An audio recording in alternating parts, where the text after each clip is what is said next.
श्री महाभागवत दशम स्कंध गोपनीला एकविंश अध्याय वर्षा और शरण काल वर्णना। श्री शुक उवाच शुण राजन हरिरस तू अटु गोविंदर दास हरि महिमा शुणी कन्ने गोपी गोपाल तोष मने रामकृष्ण को के प्रशंसी केहूँ देवता मन्ते आसी नहिले एड़े कर्म नाही विषम संकटु तारोई एबे ग्रीष्म काल गला बरषा ऋतु प्रकाशिला सकल ऋतुंकर सार शस्य संपद मंचपुर मेघे मिलिले शून्य पथे बिजुली शबद संगते भूमि सागर शून्य व्यापी नीलजीमुत विश्वरूपी जेमन्ते निबिड़ आकाश भूमिर रस अष्टमास आदित्य करिथिला ग्रास से ताप कला मेघ नाश महिमंडल दुख चाही जल छाड़िला तोष होई घर सबदे मेघ माल गर्जिण बरसंती जल प्राणी जीवन जल राशि करुणा चित्तरे बरसी पृथिवीर वितप्त ग्रासे तापित थिला अष्टमासे जल पाइले तोष चिते तपस्वी जनकर मते तपस्या फल जेने पाई भुंजती अति सुखी होई खद्य तो कीट निशा मुखे जगत आवरिले सुखे पाषाण्डे जेने कली जुगे वेद निंदन्ति जोग मार्गे मंडुके मेघनाद शुणी गर्जन्ति आवरीन पाणी अल्प नदीए पुरिले लहरी मते उछुड़िले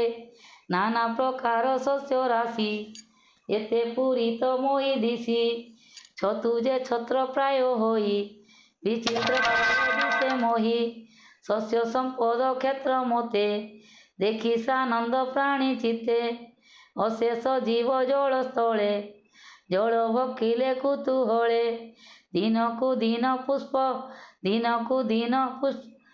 पुष्ट होई हरि सेवक प्राय देही समुद्र नदींकर मेल लोड़ी पाइले पुण्य जल अल्प जोगींकर चित्त जेणे चलई गुणे हस्त पर्वते जल धारा चय पड़न्ते न करन्ति भय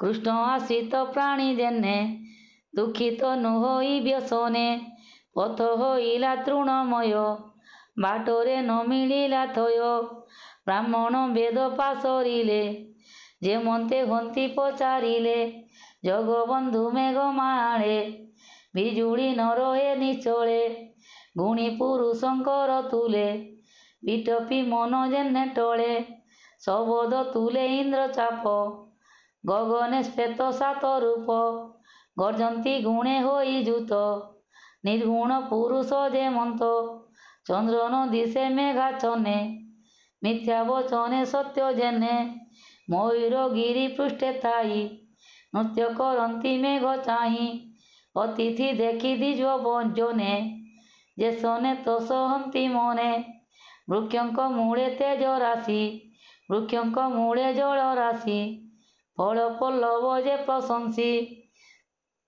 तपर अन्ते फल पाई तपस्वी जेने तुष्ट होई भरोसा देखि नर नारी जेसने गृहे वास करी जल प्रवाहे बंध भांगे जेने पाषाण्डे वेद मार्गे मेघ पवन जोगे बेढ़ी अमृत प्राय जल छाड़ी प्रियंक बोले मोहि पाळे विप्रंक बोले मोहि पाळे जेने दिशन्ति दान काळे बरषा रसे वन भूई खर्जूर जम्बुमय होई गरु गोपाल संगे घेनी बने विजय अंतर्जामी गाईर स्तन भर होई କର୍ଦ୍ଦମେ ନ ପାରନ୍ତି ଯାଇ।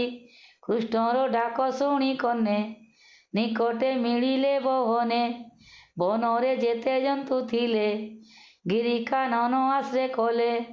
ସକଳ ବୃକ୍ଷ ମଧୁ ଦ୍ରବ୍ୟ ବର୍ଷା ଋତୁର ସ୍ୱଭାବ।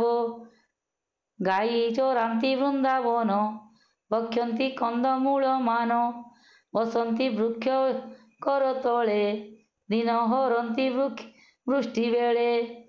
ଦଧିଅନ୍ତ ହିଁ ଘରୁ ଆଣି ଜଳ ନିକଟେ ଚକ୍ର ପାଣି।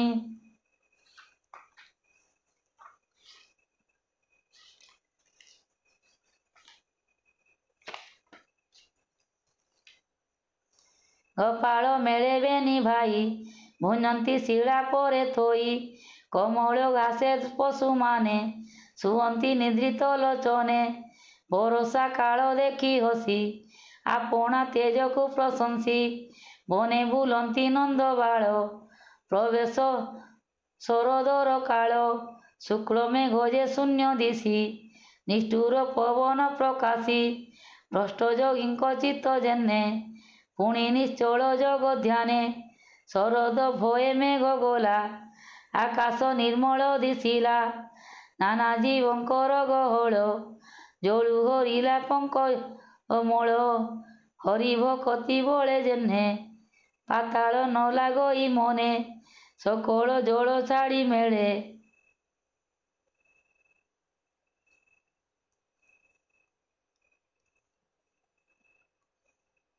ଶୁଭ୍ର ଦିଶିଲେ ଶୂନ୍ୟ ମାର୍ଗେ। ସଂସାର ମୋହ ଛାଡ଼ି ଜନେ ଯେନେ ଦିଶନ୍ତି ଯୋଗ ଧ୍ୟାନେ। ପର୍ବତେ ଯେତେ ଜଳ ଥିଲା ସଞ୍ଚରି ଭୂମିରେ ପଡ଼ିଲା। ଜ୍ଞାନ ଅମୃତେ ତୋଷ ହୋଇ ଶିଷ୍ୟକୁ ଗୁରୁ ଯେନେ କହି। ଅଳପ ଜଳେ ଜନ୍ତୁ ଥାଇ ରବି କିରଣେ ଭୟ ପାଇ। ଜୀବନ ଦିନୁ ଦିନ କ୍ଷୀଣ ଦରିଦ୍ର କୁଟୁମ୍ବ ଯେ ଶନ। ଗଭୀର ଜଳେ ମୀନ ଥାନ୍ତି ଶିଶିର ବୃଷ୍ଟି ନ ଜାଣନ୍ତି। ଜଳେ ରମନ୍ତି ତୋଷ ଚିତ୍ତେ ଅଜ୍ଞାନୀ ଜନଙ୍କର ମତେ। ଭୂମିରେ ପଙ୍କ ଧୀରେ ଧୀରେ ଶୁଖିଲେ ଶରଦ ଶିଶିରେ।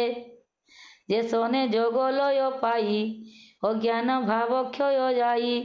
ଶବଦ ଗୁଣ ମର୍ମ ଭେଦି ନିଶ୍ଚଳ ହୋଇଲେ ଜଳଧି। ବେଦ ବେଦାନ୍ତେ ପାଇ ତତ୍ତ୍ୱ ଯେ ଶନେ ଜ୍ଞାନୀଙ୍କର ମତ। କୃଷ୍ଣକେ ମିଳି ଧାନ୍ୟ କ୍ଷେତ୍ରେ ଜଳ ବାନ୍ଧିଲେ ଦୃଢ଼ ଚିତ୍ତେ। ଯୋଗୀଏ ପବନର ବଳେ ଯେନେ ସାଧନ୍ତି ଇଷ୍ଟ କାଳେ। ଶରଦ ରବି ତେଜ ଲାଗି ଜନ୍ତୁ ହୁଅନ୍ତି ଦୁଃଖ ଭାଗି। ରଜନୀ ନାଥ ତାହା ହରି ଯେନେ ଗୋବିନ୍ଦ ବ୍ରଜ ନାରୀ। ନିର୍ମଳ ଦିଶେ ଶୂନ୍ୟ ପଥ ନଗ୍ର ନକ୍ଷତ୍ର ନିଶାନାଥ। ଶରଦ ବ୍ରହ୍ମବାଣୀ ଯେନେ ସାଧୁ ପୁରୁଷଙ୍କର ମନେ। ନକ୍ଷତ୍ର ଗଣ ମଧ୍ୟେ ଶଶୀ ଅଖଣ୍ଡ ମଣ୍ଡଳ ପ୍ରକାଶୀ। ଯାଦବ ଭୋଜ ବଂଶ ମଧ୍ୟେ ଗୋବିନ୍ଦ ଯେ ଶନେ ଆନନ୍ଦେ।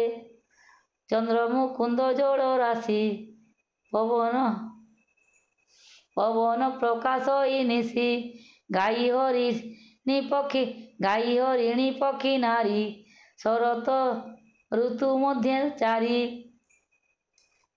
ଇଚ୍ଛା କରନ୍ତି ସ୍ୱାମୀ ସଙ୍ଗ ମାୟାର ଭିଆଣ ଶ୍ରୀରଙ୍ଗ। କୁମୁଦ ପଦ୍ମ ଜଳ ଫୁଲେ ଆନନ୍ଦ ଆଦିତ୍ୟର ତୁଲେ। ପୁର ପାଟଣା ଗ୍ରାମ ଛୁଇଁ ଇନ୍ଦ୍ର ଉତ୍ସବ ବିରାଜଇ। କୃଷ୍ଣର ମାୟା ଶସ୍ୟ ରାଶି ଦେଖିଣ ମାନବେ ପ୍ରଶଂସି।